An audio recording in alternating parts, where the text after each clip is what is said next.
동치미를 만들어 보겠습니다. 톡 쏘는 사이다 맛이 나요. 다발무 한 단과 초록무 한 단을 준비했습니다.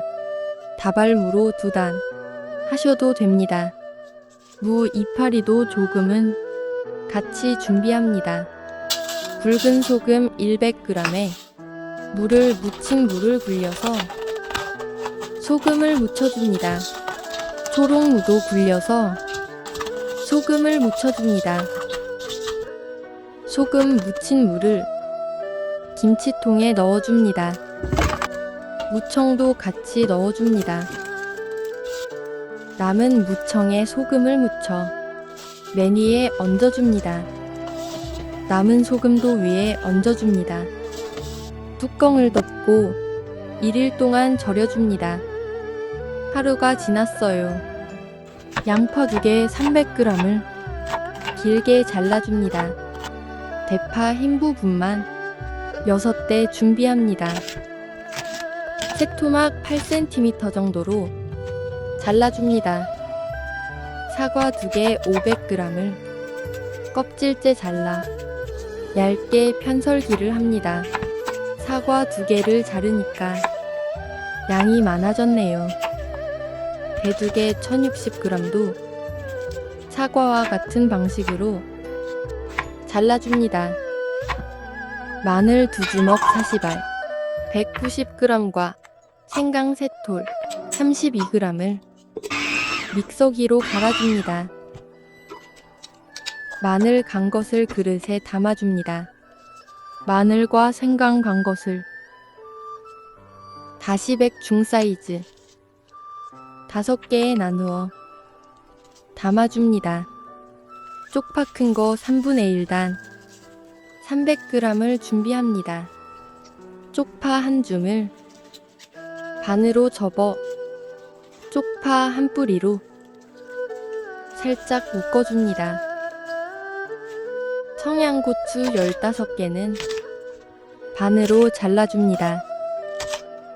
하루 전에 절인 무를 다라에 꺼내줍니다. 무는 물에 헹구지 않습니다.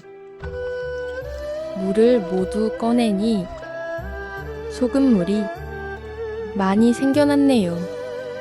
소금물은 버리지 않고 다라에 옮겨 담아줍니다. 큰 다라에 무절인 소금물을 담고 거기에 물사리털을 담아줍니다. 굵은 소금 2종이컵 200g 넣고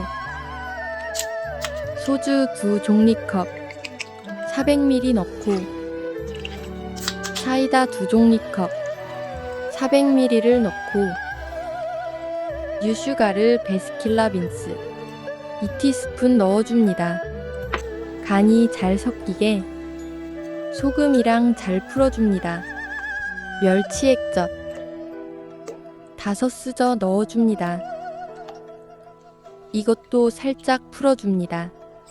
물이 모자른 것 같아 물 1리터를 더 넣어줍니다. 간이 딱 맞네요.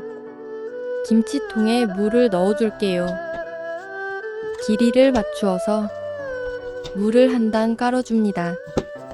무 위에 쪽파를 몇 점 넣어주고 대파도 반 정도 넣어주고 사과와 배도 넉넉히 넣어줍니다. 마늘 넣은 다시백 2개도 넣고 홍갓도 반 넣어주고 청양고추도 반을 양쪽에 넣어주고 대추도 4알 넣어주고 양파도 1개 정도 넣어줍니다. 이게 한 단 넣은 겁니다. 또 그 위에 물을 넣고 무청도 넣어줍니다. 똑같이 한 단 넣어주면 됩니다. 무가 좀 남았어요. 아까 만든 소금물을 김치통에 넣어줍니다. 물 5리터가 양이 딱 맞아요. 남은 물을 작은 통에 넣어줍니다.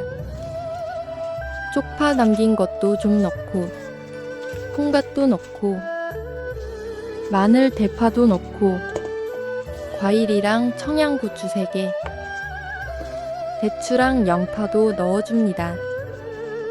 물 2리터에 굵은 소금 종이컵 1컵, 소주 종이컵 1컵, 사이다 종이컵 1컵을 넣고 멸치 액젓 2수저, 뉴슈가 반 티스푼 넣어줍니다. 작은 통에 소금물을 넣어줍니다. 동치미가 만들어졌습니다. 접시로 살짝 눌러주고 뚜껑을 덮어줍니다. 상온에 3일을 두고 익혀줍니다. 3일이 지나 김치 뚜껑을 열어볼게요. 홍갓 색깔이 물들어 연핑크 국물이 되었네요. 고추나 과일은 개인 취향대로 적게 넣고 담그셔도 됩니다. 물을 썰어서 담아볼게요. 배도 잘라 넣고요. 과일은 개인 취향대로 안 드셔도 됩니다. 저는 과일은 살짝 익었을 때만 먹습니다. 무청도 넣어줍니다. 맛있는 과일 동치미가 완성되었습니다. 한번 먹어보니 톡 쏘는 사이다 맛이 끝내줍니다. 감사합니다.